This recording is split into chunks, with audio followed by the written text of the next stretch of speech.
So hello guys welcome to my mini blog समस्त केमती अच्छा आशा करूँ समस्त भल थे मुझे भल अच्छी बहुत दिन पर आयुष क्रिएटिव चैनल रे गोटे मिनी ब्लॉग टे मुझे बनैली। तो आज संडे थी आम दी भाई फ्रेश होकर मार्केट टे जाऊँ किसी जिन आनबार अच्छी।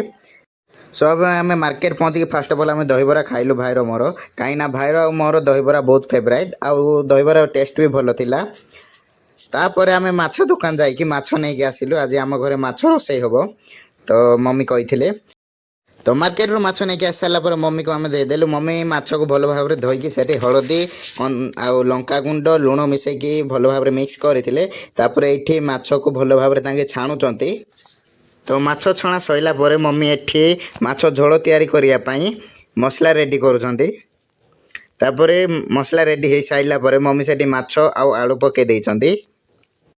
माछ एबे पूरा रेडी हो जाइए तो अब आम फटाफट चलतु एबे लंच करिया केमती कोन टेस्ट अच्छी आपण मानकु मु कहिबी।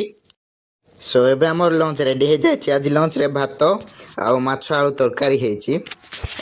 माछ झोल होइथिबारु आज आम डाली करनथुलु तो चलतु झोल रे ही आज आम भात खाइबा। सब बेले नॉन वेज रे आम आलू टिके पकई थाउ काहेकि ना आमर फेवरेट होची आलू आउ नॉन वेज रे आलू पकेले भलो टेस्ट आसे। तो एबे आम फास्ट बाइट नबा केमती कोन टेस्ट लागुची माछ भी टिके आम टेस्ट करिवा। तो माछर टेस्टा बहुत भल थिला आउ झोल भी बहुत भल लागुथिला पूरा मोटालिया लागुथिला ग्रेवी।